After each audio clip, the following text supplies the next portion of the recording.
Kaleshwaraya Shiva Shiva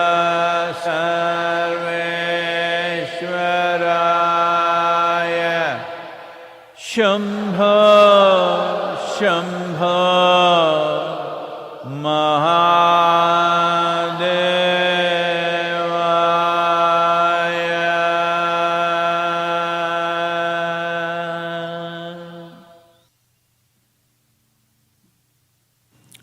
Yoga Yoga Yogeshwaraya Bhuta Bhuta Bhuteshwaraya Kala Kala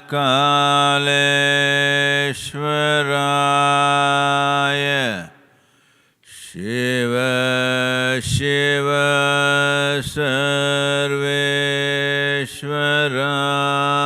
Sarveshwaraya Shambho Shambho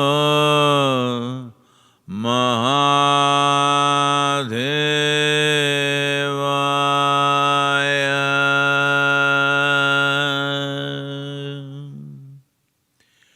Yoga Yoga Yogeshwaraya Bhuta Bhuta Bhuteshwaraya Kala Kala Kaleshwaraya Shiva Shiva Sarveshwaraya Shambho Shambho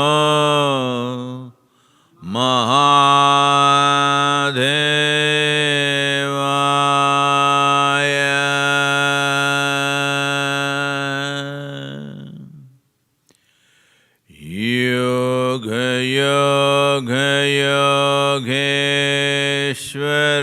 Yogeshwaraya Bhuta Bhuta Bhuteshwaraya Kala Kala Kaleshwaraya Shiva Shiva Sarveshwaraya Shambho Shambho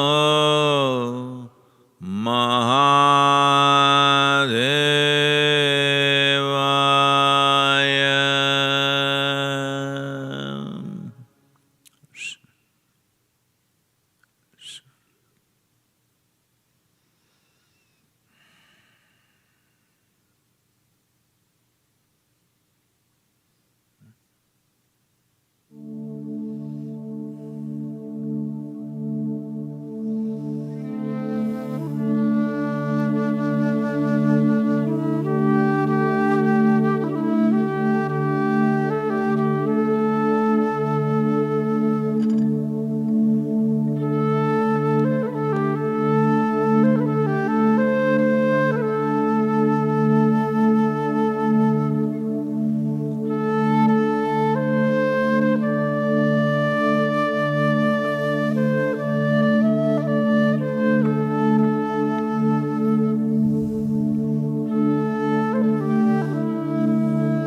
Namaskaram. Namaskaram to everyone, wherever you are.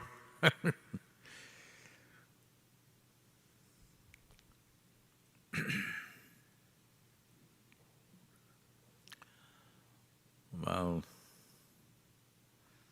the virus rages on, big increase in numbers in United States, Europe and many other countries. Looks like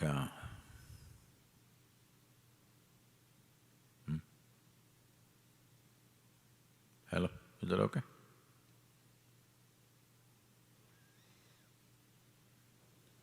They have no audio outside, please. So, particularly United States, nearly 150,000 cases in a day. Also, as we know, major countries in Europe have gone back into lockdown.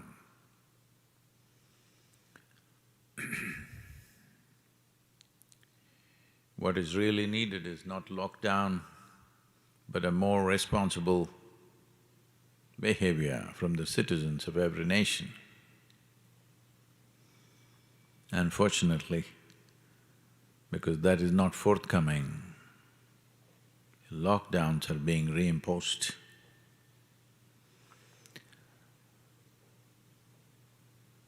Maybe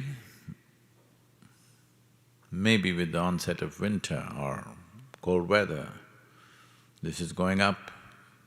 That's what some people say, some people disagree with it. But the important thing is, it's on in a big way, in a way much bigger than what we saw in its first wave.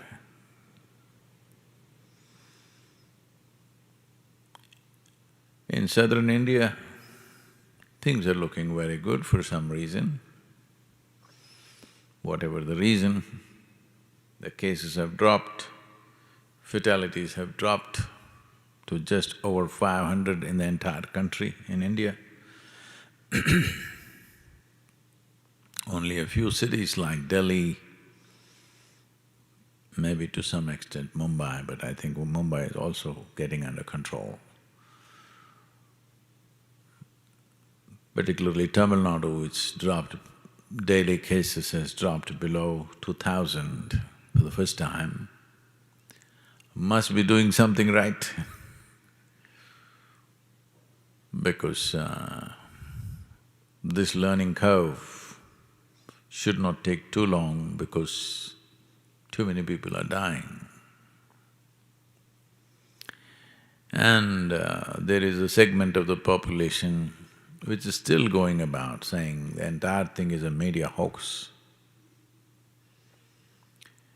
So, it's important that we respond to this properly, not with panic, not with paranoia, just conscious, responsible response. Now, everybody is looking forward to a magical vaccine, which is supposed to be just a few weeks away. An American one, an English one, a Russian one. 3, all claiming over 90% effectiveness. Well, a vaccine is good in one level, but how many things are we going to vaccinate ourselves against? That is also a question. Someone was telling me, these days children are getting 72 vaccines, which itself is a big problem. Vaccinations have kept us alive. In our childhood, if we were not vaccinated, maybe half of us wouldn't be alive by now, most probably. So it's important, you can't overdo a good thing. The moment you overdo it, it gets terrible. So right now, this effort to vaccinate the entire population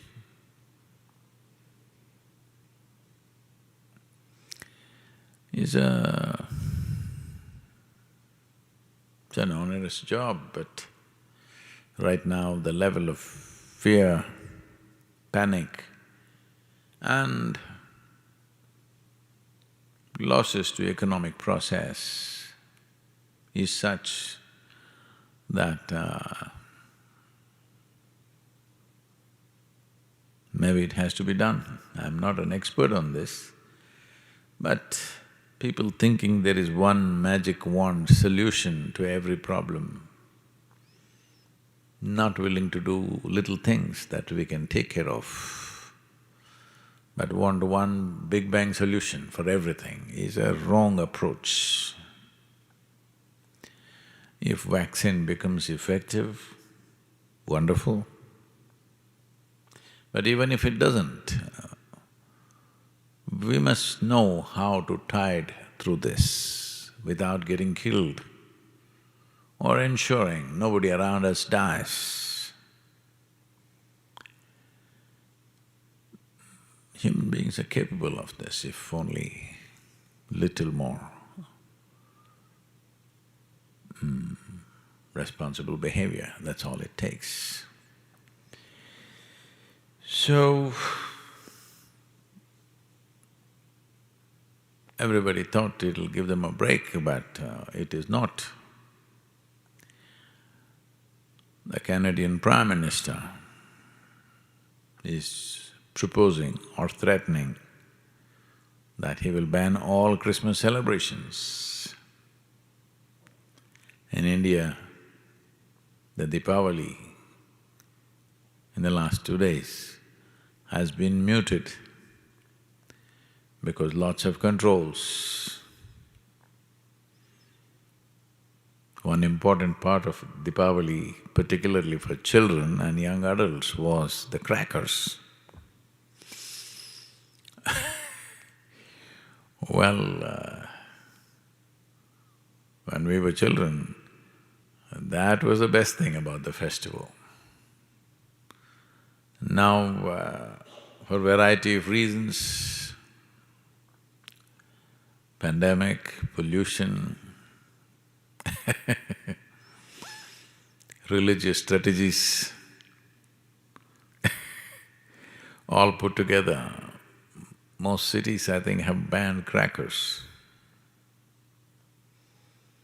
While considering how densely populated cities are becoming, maybe that's the way forward. But that also should happen out of people's response, not by ban. So, still 21st century, but still we are going at it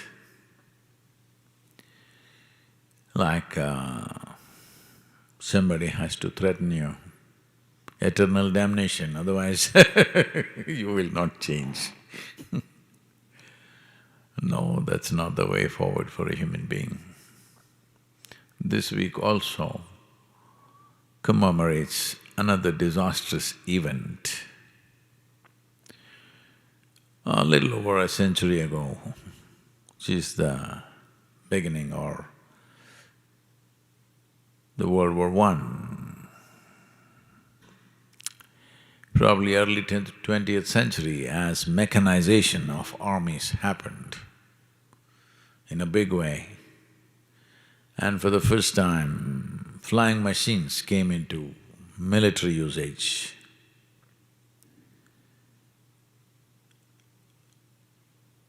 People started thinking of not war between two nations, world wars.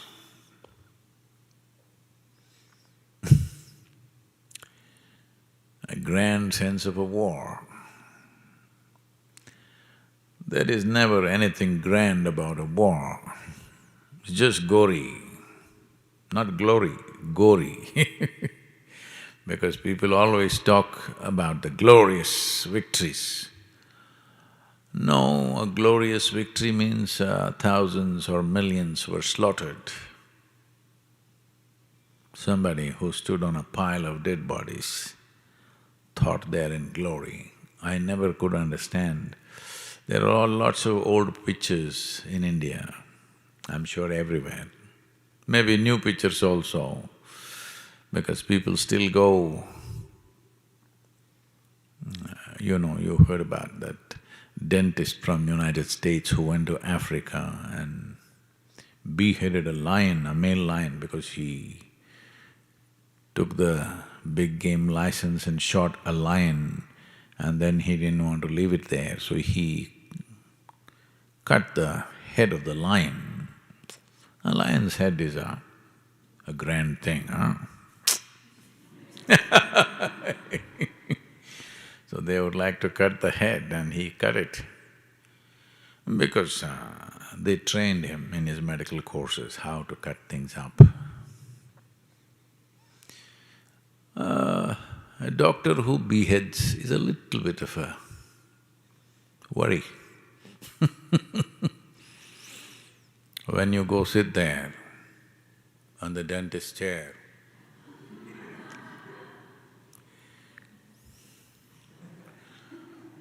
not a good prospect. And if you look grand, if suppose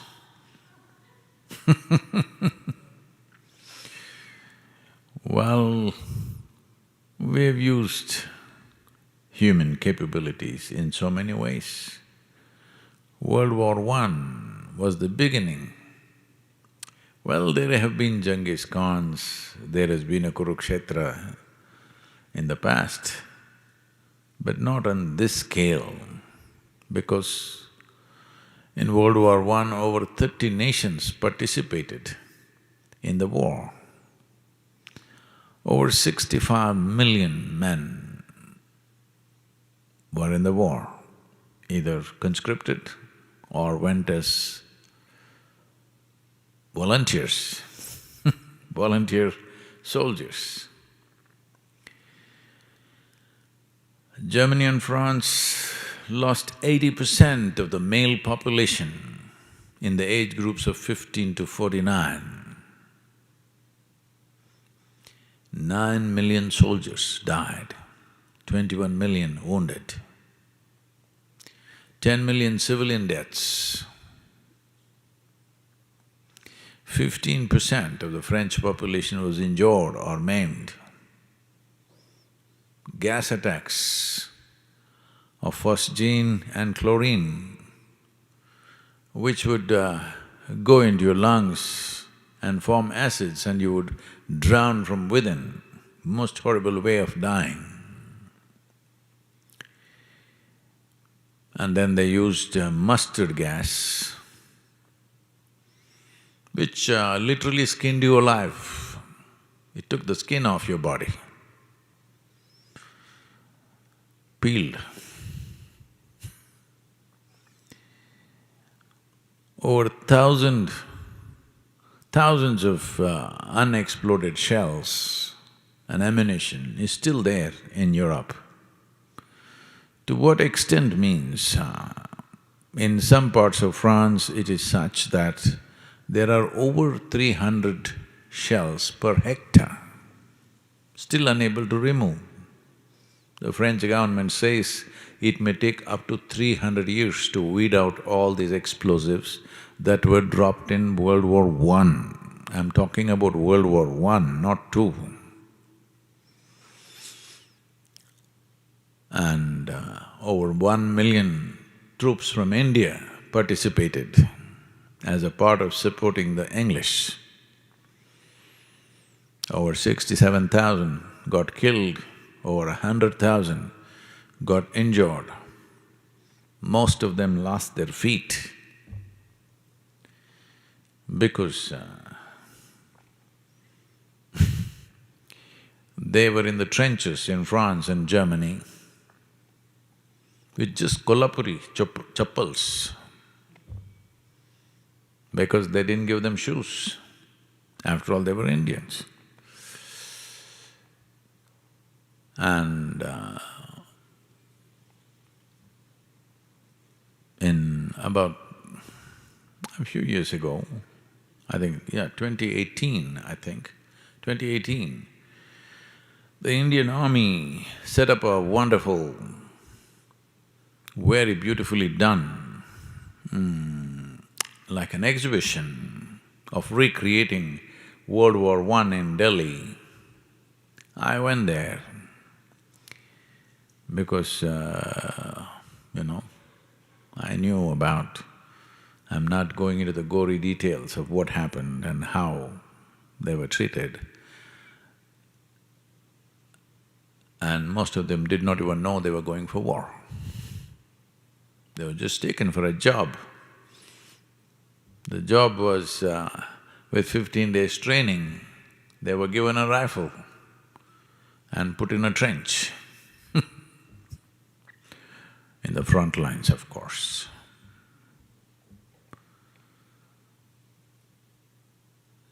So 20th century, well, World War II statistics we don't have to talk, you know. I'm saying, when we are like this to each other, we have no business complaining about the virus. Really. When this is what we will do, when we prosper, this is what we will do to each other. What business complaining about a virus? So, I'm not trying to belittle the present situation, but like every problem that we face, what is needed is an intelligence response, not wild reactions, not panic-ridden things, nor one of superhuman confidence. One set of people will die, another set of people will destroy themselves because of their own fears and panic. There is a sensible way to approach every problem that's thrown at us. This is important, not only to address that problem. If that becomes our way of life, at least we will not be the source of problems. Other problems may come, we will respond to the best of our abilities. Anyway, vaccine is coming. Let me read a poem to you, two, if you will endure. Hello? If you survive one, I will read the second one. It's called No Matter. As clouds spread to sunscreen the planet, to long for the warmth of the burning ball, as clouds spread to sunscreen the planet, to long for the warmth of the burning ball. Unconcerned, he burns and does not suffer lack of attention from all life that thrive, fed upon his indomitable fire of light and warmth. Unconcerned, he burns and does not suffer lack of attention from life that thrive, all life that thrive, fed upon his indomitable fire of light and warmth. Let not you wait for reception of the right sort. May you burn bright, no matter world looks your way or not. Let not you wait for reception of the right sort. May you burn bright, no matter the world looks your way or not. Right now, a whole lot of people are suffering lack of attention from their neighbors because they don't know who you are with the mask on.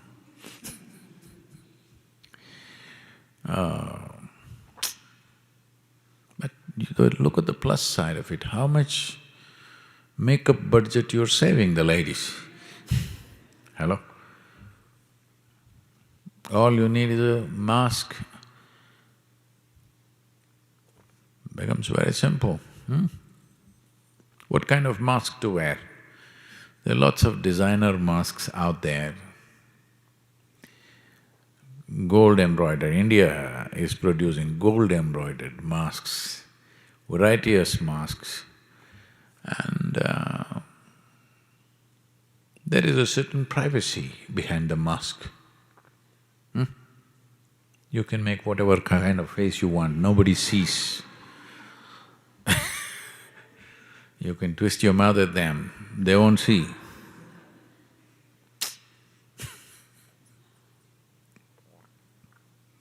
Nobody can even check whether you're smiling or not. Many advantages.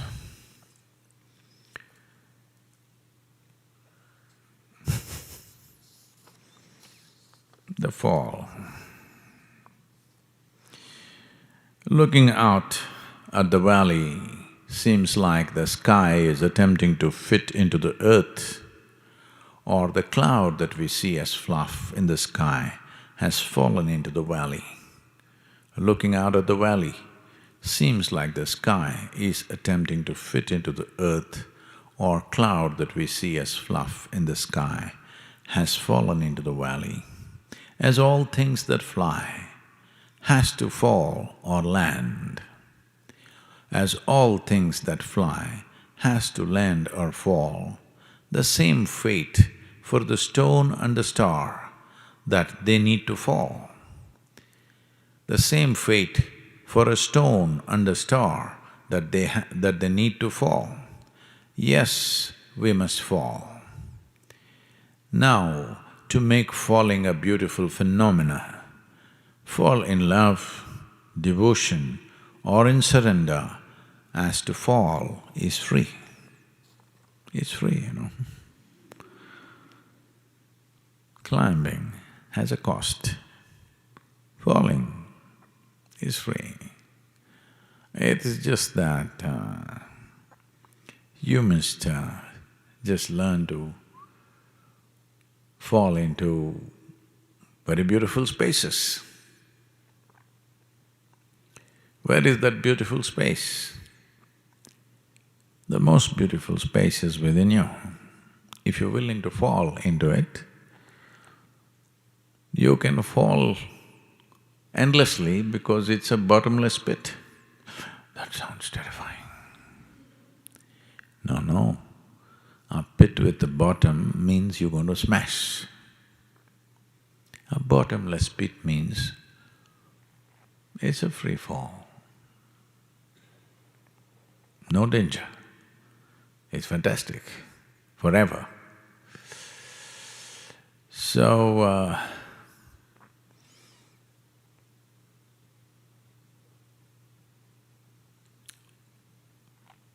very interesting times. People, I know, many of you will not like me saying this,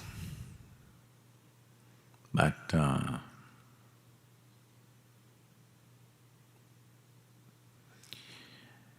being alive in challenging times where our response determines the result of the situation or what it generates or produces are very interesting times for a human being. I want you to think, if you were in World War I or World War II, your own actions would not determine anything about your life. Somebody is raining bombs on you, boom, you're gone. 65 million people participating, over 30 million people dead. None of them, or most of them, did not have a choice. They were just walking on the street or sleeping in their homes or working, doing something, trying to get some survival process done, but boom, gone. So being in times where our response will make the difference, but it's a challenging time, is a great time to be, if you ask me. I know this may be a bit insulting for people who have lost dear ones. I have lost quite a few people who are dear to me. But people who have lost livelihoods, businesses, jobs, money, many things. But situation can be determined by the choices that we make. These are interesting times in that sense, because this is the time to show your ingenuity. This is the time to unfold your genius. This is the time to test all the fanciful things that you believed about yourself. Yes, this is the time when the situation in the world tests you. That is the time to show who you are. There have been lots of pressure that I am not answering enough questions in the darshan. I thought darshan means I simply sit here, you simply sit there and look, behold. That's what darshan is supposed to be, but no, they want questions answered, please.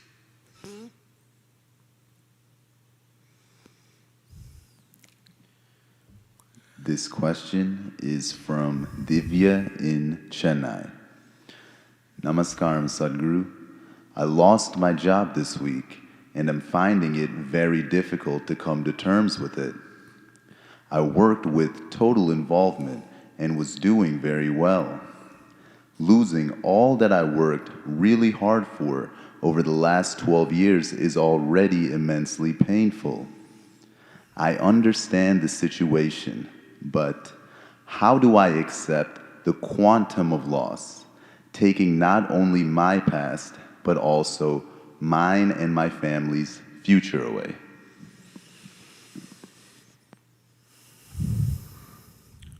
Namaskaram, Divya. You must listen to me carefully, because in your present condition, when you're a little distraught, you could easily misunderstand or misinterpret what I say. There are choices in life, but sometimes the choices are like this.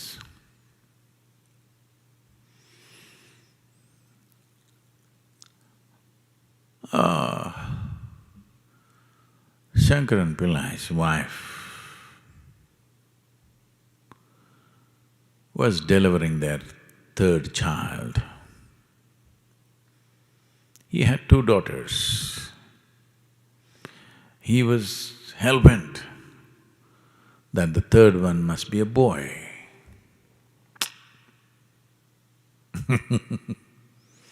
It's an Indian problem, okay. But the doctor came out and said, it's a girl. Shankaran Pillai was distraught. The doctor tried to console him. It's all right, it's a girl, but she could be a tomboy.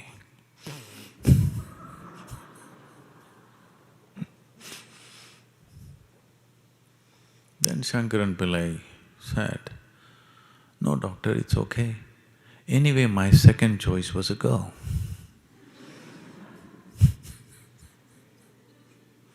Sometimes in life, choices are like this. So, 12 years of hard work, I'm not saying this to belittle whatever problems that you may face, but hard work. 12 years hard labor, you've been released. Some celebration, must happen for that. But my salary, my money, my bills, my rent, children's school fees, yes, these are there. But as I said just now, talking about World War I, because we are commemorating this week about World War I, compared to what people went through in terms of wars, in terms of famines, in terms of massive cyclones, earthquakes in various geographies, different things. Compared to all that, this pandemic is a softball, because the result or the impact of this upon your life will largely depend on your response. In those situations, people had no choice, it just happened to them. Somebody decided there needs to be a war. Everybody else are just plain victims, they have no choice, they just have to die. Well, the whole world, including you and me, have economic problems right now. But our economic problems are such, whether it's pandemic or stock market collapse or recession, it inevitably has to happen because we are in an economic mode where it's always about more and more. Somewhere, some alignment will happen. This may sound like a very cruel thing to say when you've just lost your job. But I want you to understand, my father was saying this. He is a qualified physician. He started his career in a tuberculosis sanatorium in Mysore. It was his commitment that at least for a year or two he will work in a tuberculosis sanatorium, because his mother died of tuberculosis when he was just 4.5 years of age or 5 years of age at the most, 4.5 I think. So he was committed, when I become a doctor, I will serve in a sanatorium. And this sanatorium somehow it got organized that later on when he built a home for his family, it happened to be very close, within a couple of kilometers even today. So, he joined for a salary of 50 rupees. 50 rupees, I'm telling you, 50 rupees. That is less than $1 in today's world. A qualified physician. Oh, academically very up there. Then by the time he retired as a senior medical officer, a chief medical officer or something like that, in the Indian Railways, he was getting 14,500 rupees. He just passed away, okay, this week also is 1 year after he passed away on 8th of November. As a terrible son that I am, I was not there. I had told him I won't be there because I had to. I had commitments. Well,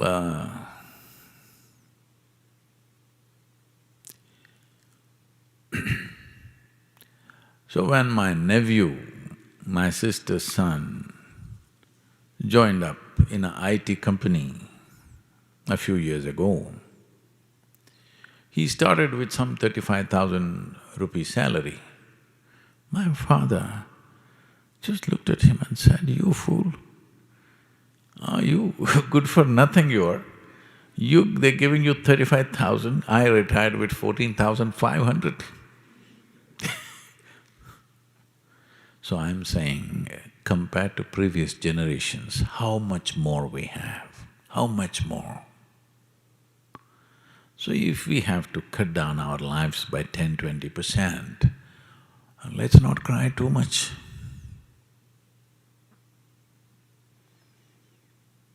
Your fathers, your grandfathers,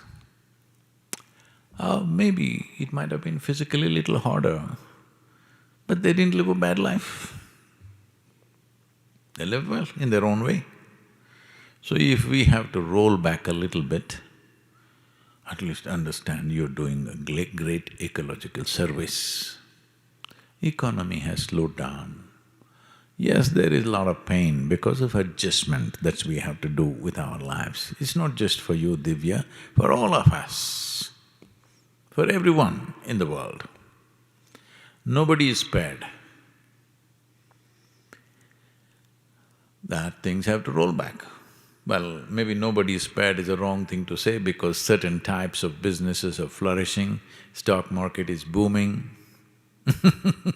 So maybe somebody is benefiting, that's a good thing, let's not resent that. But a whole lot of people, they have to cut down their life. Well, this has been the preachings of various ecological activists that you need to cut back. It's happening. Well, how do my children go to school? How do I manage my home? How do I manage this? How do I pay the bank loan?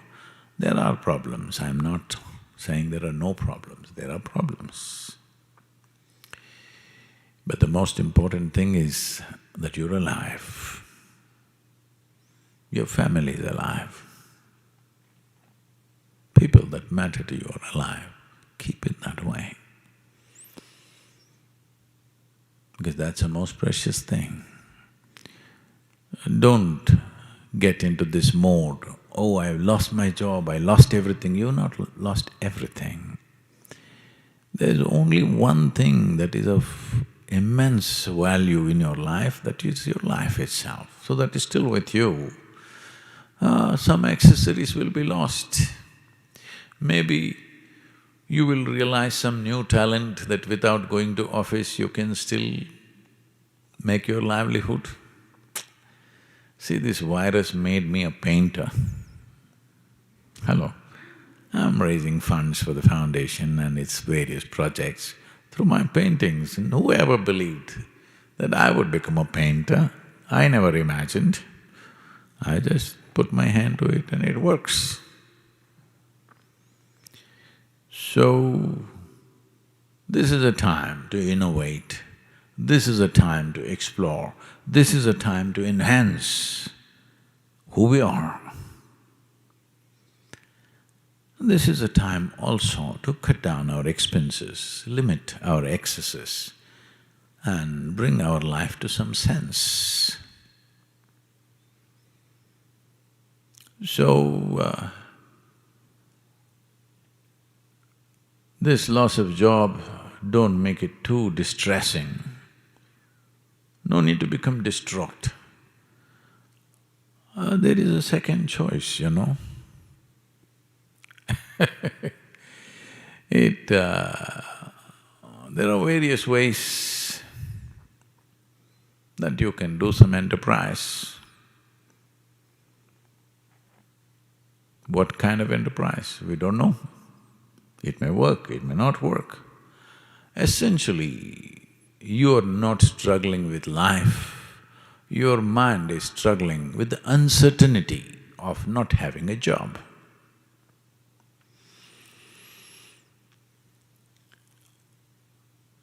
Shankaran Pillai, in the month of December, bought up over 100,000 calendars, 2020 calendars, for 3 cents a piece.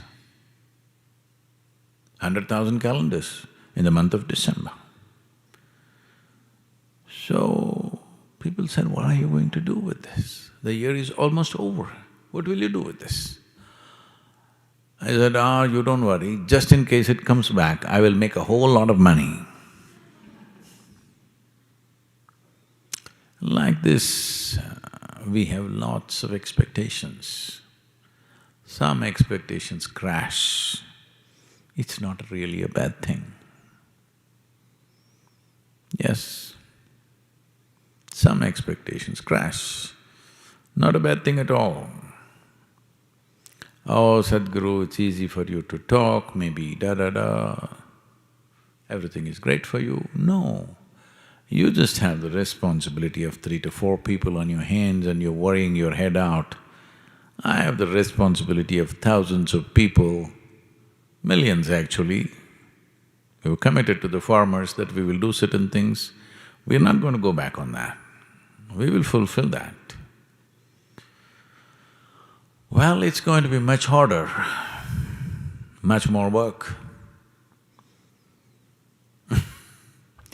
But will we do hard work? No. We will key up our joyfulness. We'll key up our energies so that, when you need more power, you need to supercharge yourself. That's what we will do. We'll not go back on our commitments, nor should you.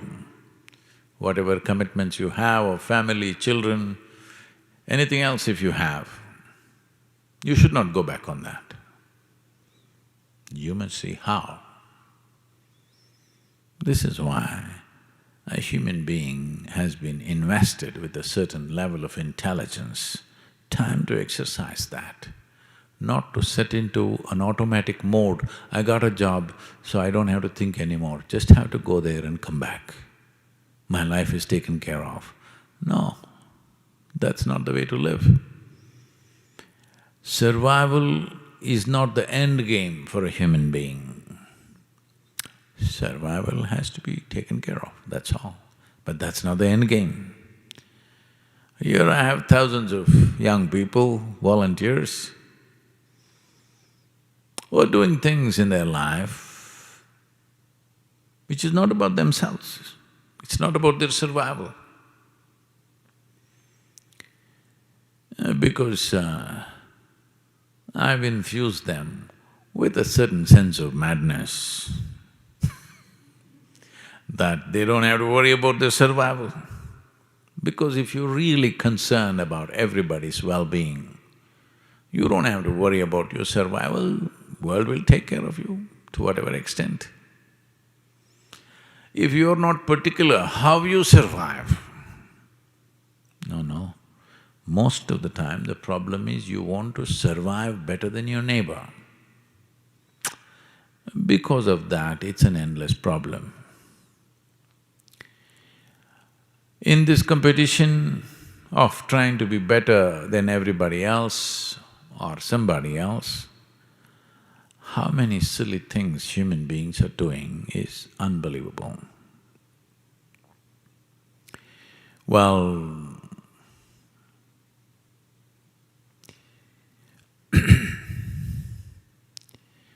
your activity should match with the situation. Do not ever expect the situation should be frozen, always like this, always you have a job, always this is going to happen. No, your activity should match the situations in which you exist. This happened. 3 ladies were discussing about what to wear for the evening party that they were going to. Then one of them said, no, that you can't wear what you want. You are required to wear something the same color as your husband's hair. Then one said, okay, I have a black suit, no problem, I'm going to wear that. The other one said, oh, I think I have to go and shop, I don't have a grey dress, I have to go and get it, I need to go and get a salt and pepper kind of dress. The other one looked distraught and said, "Oh my God, I'm not coming."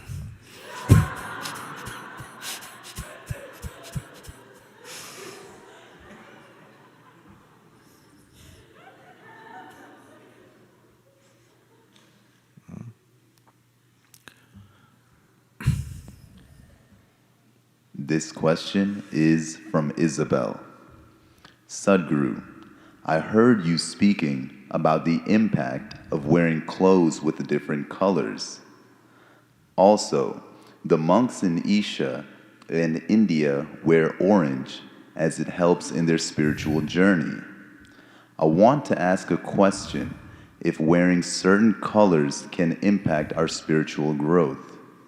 What is the impact of the color of the skin on our spiritual journey? This is a racist question.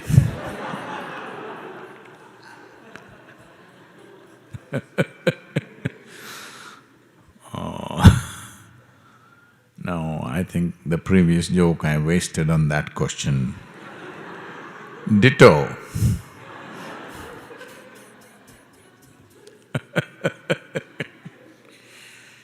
Well, the monks in India don't wear orange clothes, they largely color their clothes with the soil, with red earth, because we want to exist here as understanding always, existentially understanding, experientially understanding that what my body is just an outcrop.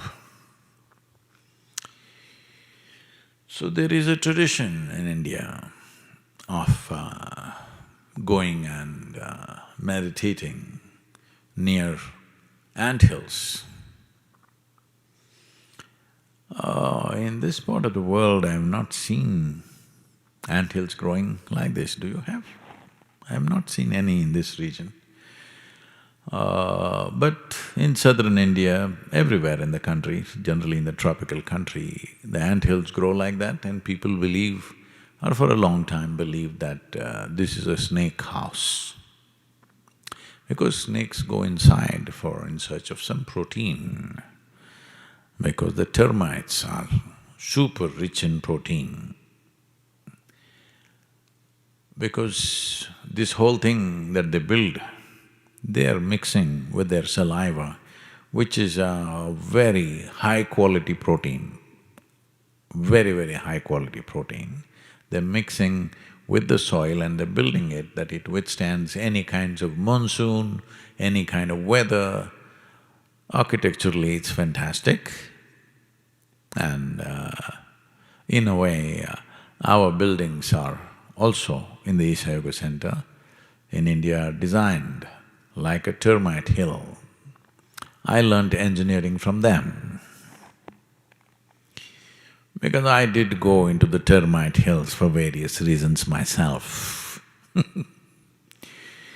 But it is said, some of the tunnels going up to 700 kilometers, a termite can locate water 700 kilometers away and go there, digging up a tunnel.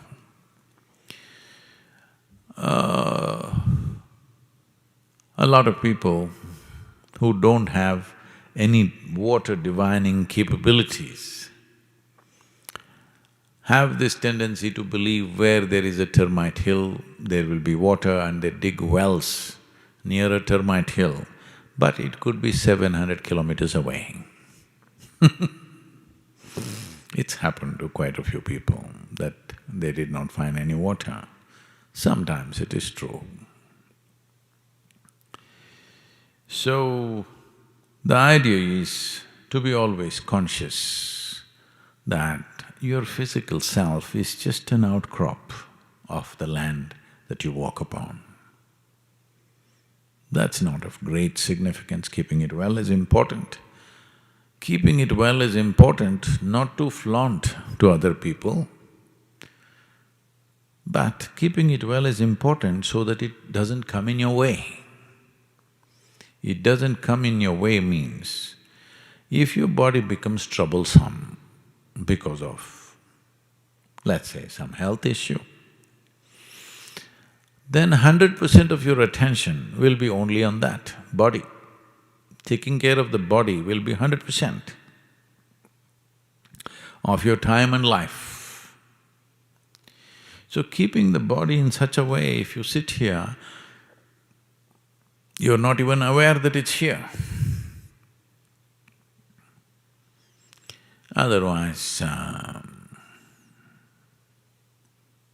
the various compulsive cycles in the body will keep you busy all the time. You should have seen the initial arguments when I came to this country and I said, the sessions are 3 hours long. They said, no way, our bladder capacity is only 1.5 hours. We need a break, otherwise we can't do it. Well, after the second day, nobody asked for a break, that's a different matter. But first day when they come, they say, no, this looks tyrannical, 3 hours, no toilet. Why did they build so many if we cannot go and use it? Toilets are not built for you to use it by choice. When the body's compulsions demand, we use it. But when the compulsive cycles are too short, then this keeps you busy all the time. Eating, toilet, relieving yourself endlessly, this will keep you busy. But once a certain ailment or pain or something manifests in the body, it will keep you 100% busy.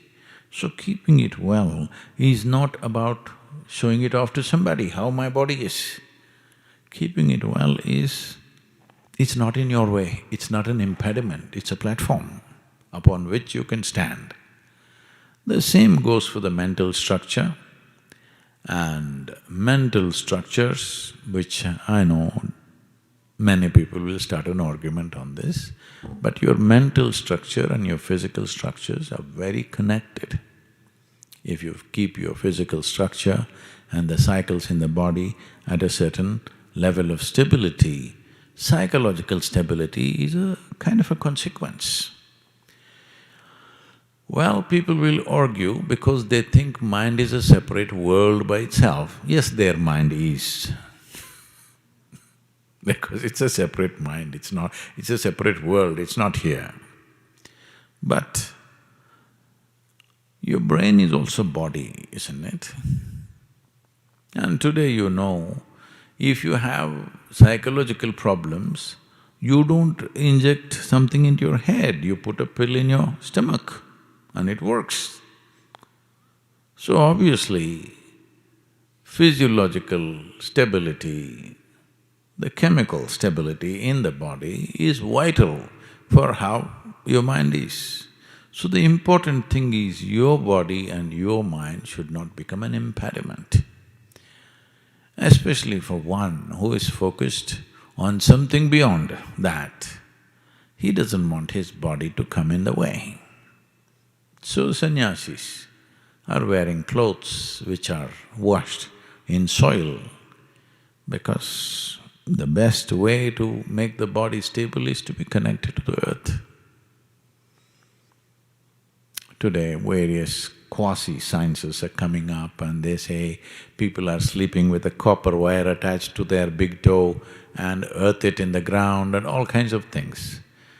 All you have to do is, maybe in this country, in this kind of weather, you cannot really walk barefoot all over the place, but at least indoors you walk barefoot. At least indoors, that's not really earth. So much is in between you and earth, but at least there because still there is a benefit.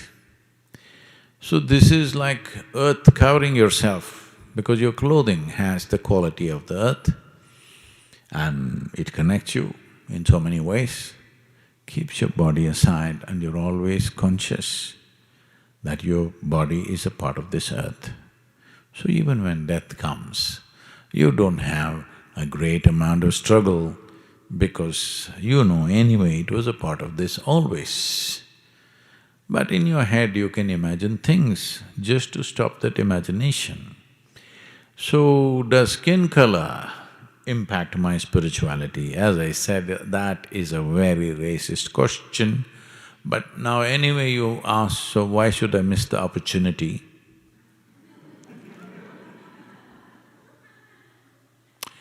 This is the best skin color. If you want to be spiritual, you must burn yourself to this, otherwise you're not going to make it.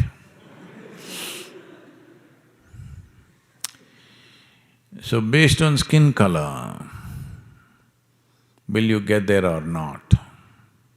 It's like this.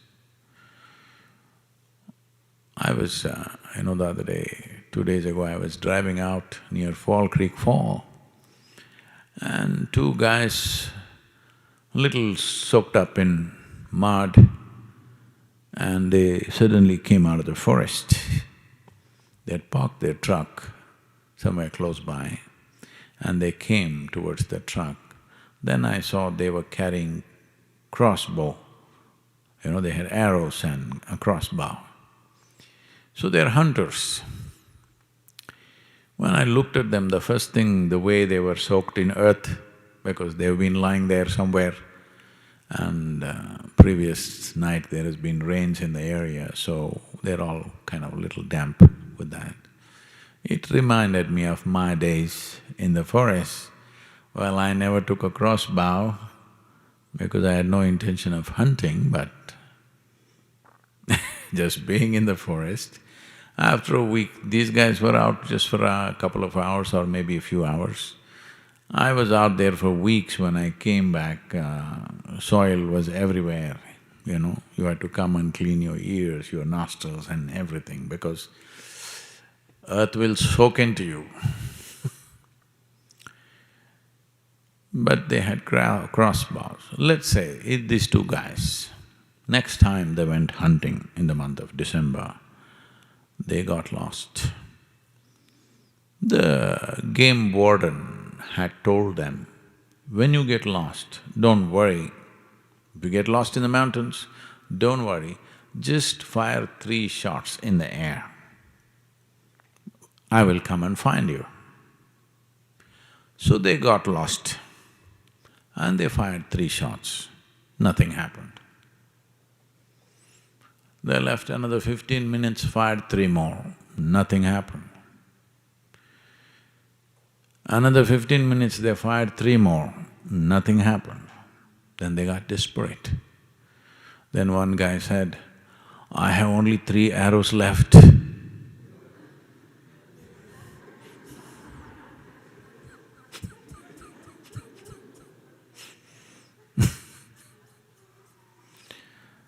So, if you're looking at your skin color and thinking whether you will get enlightened or not,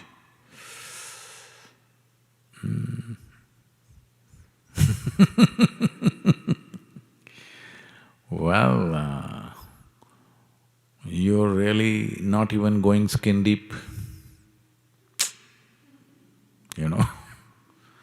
This is the color of the skin is not even skin deep, It's too much surface, don't stay there. You need to get a little deeper than that. So,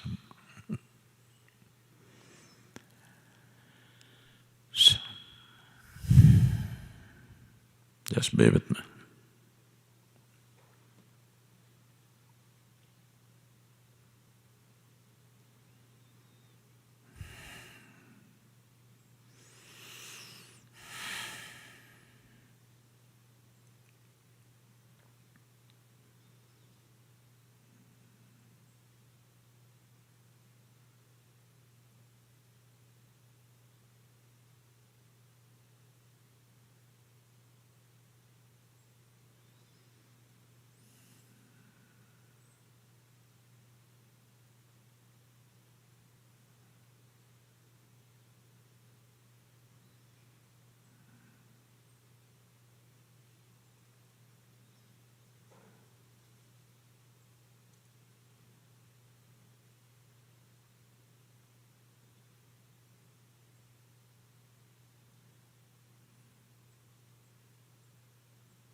Yogarato va bhogarato va sangarato va sangavina yasya brahmani ramate chitam yasya brahmani ramate chitam nandati nandati nandate va nandati nandati nandate va